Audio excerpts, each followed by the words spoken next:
कल हमने crystalline solid का क्लासिफिकेशन देखा था। उसमें हमने 2 टाइप्स के बारे में डिटेल से स्टडी की थी। फर्स्ट आयनिक सॉलिड्स, सेकंड मॉलिक्यूलर सॉलिड्स। आज की हम इस वीडियो में covalent solids and metallic solids के बारे में डिटेल से पढ़ेंगे। तो हम कोवेलेंट सॉलिड स्टार्ट करते हैं।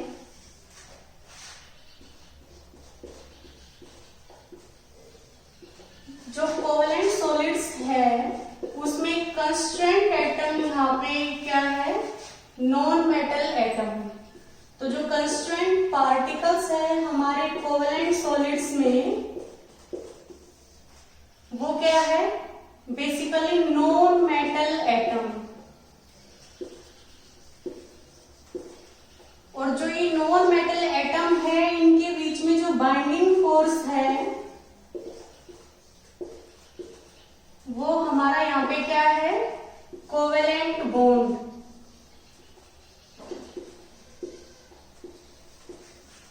अब जो कोवेलेंट बॉन्ड है आपने पढ़ा है कि कोवेलेंट बॉन्ड काफी स्ट्रॉन्ग बॉन्ड होते हैं और कोवेलेंट बॉन्ड की फॉर्मेशन कैसे होती है, बाय शेयरिंग ऑफ इलेक्ट्रॉन्स।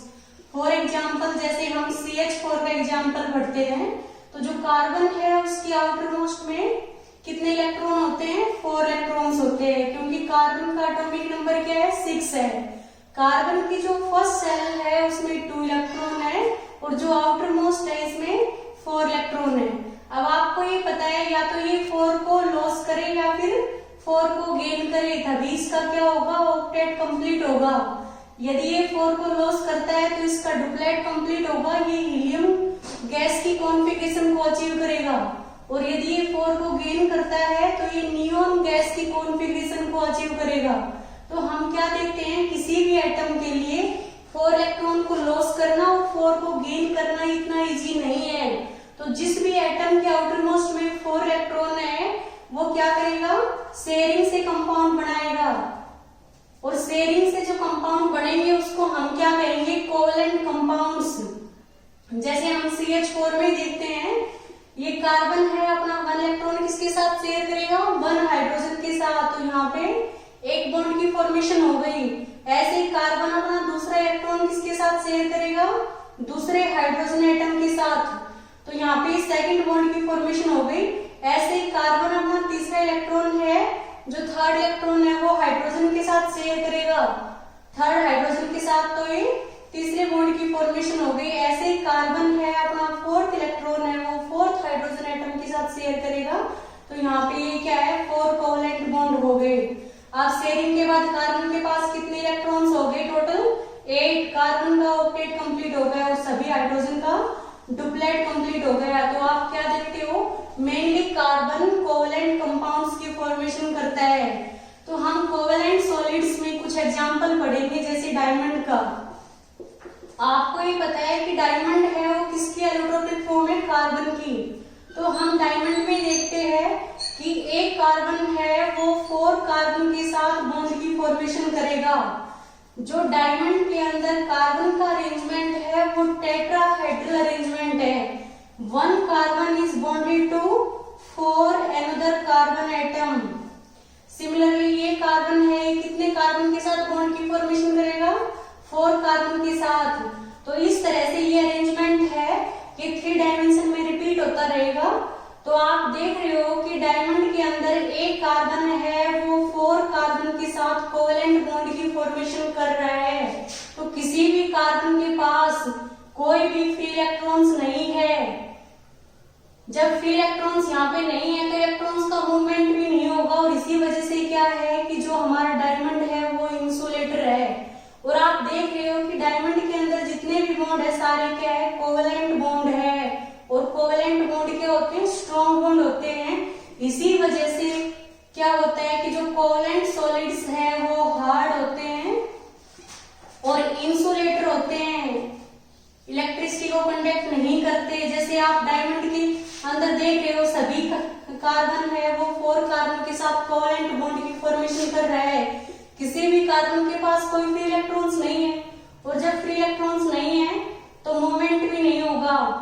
और इस वजह से हमारा डायमंड क्या है, इंसुलेटर है। अब हम इसी में ही जो कोवेलेंट सॉलिड्स है इसमें नेक्स्ट आपने पढ़ा है कि ग्रेफाइट भी किसकी एलोट्रोपिक फॉर्म है, कार्बन की। तो जो ग्रेफाइट है वो हमारा क्या होता है, सॉफ्ट होता है और वो गुड कंडक्टर ऑफ इलेक्ट्रिसिटी है। ये एक्सेप्शन है। ग्रेफाइट हमारा क्या है, कोवलेंट सॉलिड्स है। सभी कोवलेंट सॉलिड्स क्या होते हैं, हार्ड होते हैं, हाई मेल्टिंग और बॉइलिंग पॉइंट होता है और इंसुलेटर होते हैं इलेक्ट्रिसिटी के।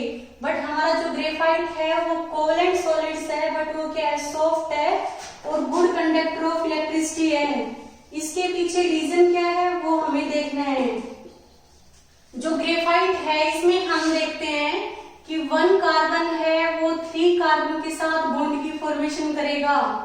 तो सभी कार्बन है उनके पास क्या है, एक फ्री इलेक्ट्रॉन्स है। आप जैसे इस कार्बन एटम की बात करते हैं तो ये भी क्या करेगा, 3 कार्बन के साथ बॉन्ड की फॉर्मेशन करेगा, इन 3 के साथ। तो इसके पास भी क्या है, फ्री इलेक्ट्रॉन्स है 1।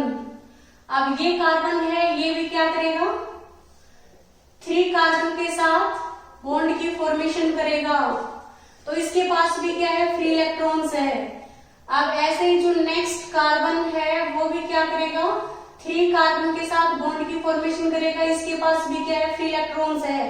तो हम ये देखते हैं कि ग्रेफाइट के अंदर सभी कार्बन के पास 1 फ्री इलेक्ट्रॉन्स है और इन फ्री इलेक्ट्रॉन्स के मूवमेंट की वजह से ही हमारा जो ग्रेफाइट है वो क्या है, good conductor of electricity.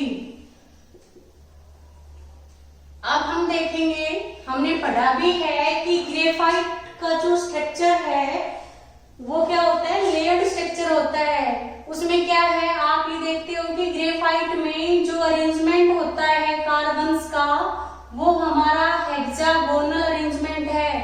1 carbon is bonded to 3 another carbon atom.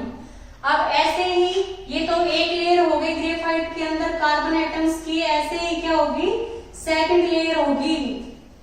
उसमें हम क्या देखेंगे, 1 कार्बन है वो 3 कार्बन के साथ बॉन्ड की फॉर्मेशन कर रहा है। तो ऐसे ही सभी कार्बन के पास 1 फ्री इलेक्ट्रॉन है। तो हमने ये सेकंड लेयर देखी है ग्रेफाइट में कार्बन की। इसमें भी सारे कार्बन है वो हेक्सागोनल अरेंजमेंट में है। हम ये देखेंगे कि जो ग्रेफाइट के अंदर जो ये एडजेसेंट लेयर है इनके बीच में जो फोर्स ऑफ अट्रैक्शन है वो हमारा क्या है, weak van der Waals force of attraction. कौन सा फोर्स ऑफ अट्रैक्शन है, weak van der Waals force of attraction. तो इसी की वजह से क्या होता है कि 1 लेयर है वो दूसरी लेयर पे स्लिप हो जाती है। इसी वजह से हम क्या कहते हैं कि जो ग्रेफाइट हमारा है वो स्लिपरी है, सॉफ्ट है। ये जो लेयर्स के बीच में फोर्स ऑफ अट्रैक्शन है यहाँ पे वो क्या है, weak van der Waals force of attraction. Weak van der Waals force of attraction. जो ये वंडरवाल फोर्स ऑफ अट्रैक्शन है ये नेचर की हर चीज में एग्जिस्ट करता है। जैसे मान लो मेरा ये हैंड है और ये डस्टर है, इन दोनों के बीच में जो फोर्स ऑफ अट्रैक्शन है वो कौन सा है, वंडरवाल फोर्स ऑफ अट्रैक्शन है। जो वंडरवाल फोर्स ऑफ अट्रैक्शन है कौन से साइंटिस्ट ने दिया था, वंडरवाल साइंटिस्ट ने। इसने ये बताया था कि नेचर की हर चीज के अंदर van der Waals force of attraction exist करता है। अब आप ये देखोगे, मैंने क्या बताया कि ग्रेफाइट में जो कार्बन्स का अरेंजमेंट है वो हेक्सागोनल अरेंजमेंट है और जो each carbon is bonded to 3 another carbon atom, so 1 electron is free on each carbon atom. So due to the movement of these free electrons, graphite is good conductor of electricity. और graphite हमारा soft और slippery किस वजह से है, क्योंकि graphite का layer structure होता है और इन लेयर्स के बीच में जो फोर्स ऑफ अट्रैक्शन है वो हमारा क्या है, weak van der Waals force of attraction. और इसी weak van der Waals force of attraction की वजह से 1 लेयर है वो दूसरी लेयर पे स्लिप हो जाती है। इसी वजह से हम क्या कहते हैं, ग्रेफाइट है वो सॉफ्ट और स्लिपरी है। इसी कारण से हम ग्रेफाइट को एज ए लुब्रिकेंट यूज करते हैं। अब इसमें कुछ एग्जाम्पल है, जैसे सिलिकॉन कार्बाइड का है। तो आप ये देखते हो कि सिलिकॉन कार्बाइड में भी सिलिकॉन के आउटर मोस्ट में 4 इलेक्ट्रॉन है, कार्बन के आउटर मोस्ट में भी 4 इलेक्ट्रॉन है, कार्बन है वो 4 सिलिकॉन के साथ बॉन्ड की फॉर्मेशन करेगा। और ये भी क्या है, हार्ड है, इंसुलेटर है।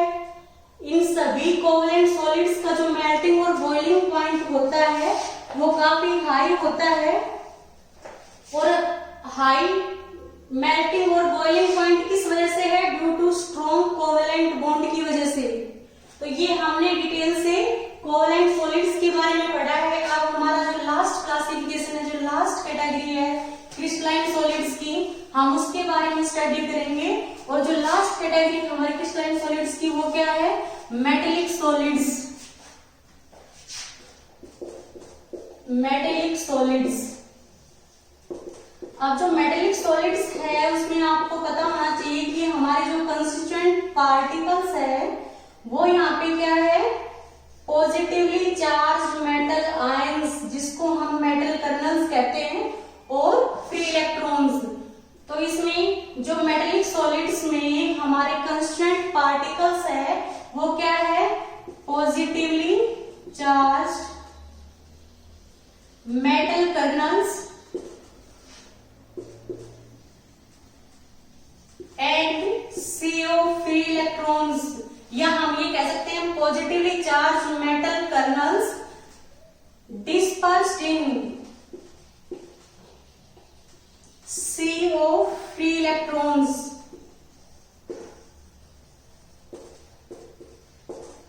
अब जो बाइंडिंग फोर्स है मेटेलिक सॉलिड्स में वो हमारा यहाँ पे क्या है, metallic bond. Metallic bond is a kind of force of attraction that hold the metals ion together in the crystal lattice। जैसे हम सोडियम मेटल की बात करते हैं तो सोडियम मेटल में काफी क्या होंगे, सोडियम एटम्स होंगे। और आपने पढ़ा है कि सोडियम का एटॉमिक नंबर क्या होता है, 11। उसकी फर्स्ट सेल में 2 इलेक्ट्रॉन है, सेकंड में क्या है 8 है, और लास्ट में क्या है 1 इलेक्ट्रॉन है। किसी भी एटम के आउटर मोस्ट सेल में यदि 1, 2 एंड 3 इलेक्ट्रॉन्स है तो वो इजीली उसको लॉस कर सकता है। और जब कोई भी एटम इलेक्ट्रॉन को लॉस करेगा तो उस पे क्या आएगा, पॉजिटिव चार्ज। जैसे सोडियम अपना 1 इलेक्ट्रॉन लॉस करता है तो सोडियम पे क्या आएगा, पॉजिटिव चार्ज। और जब सोडियम 1 इलेक्ट्रॉन को लॉस करेगा तो आप यहाँ पे क्या लिखोगे, यहाँ पे इलेक्ट्रॉन है, इधर इलेक्ट्रॉन।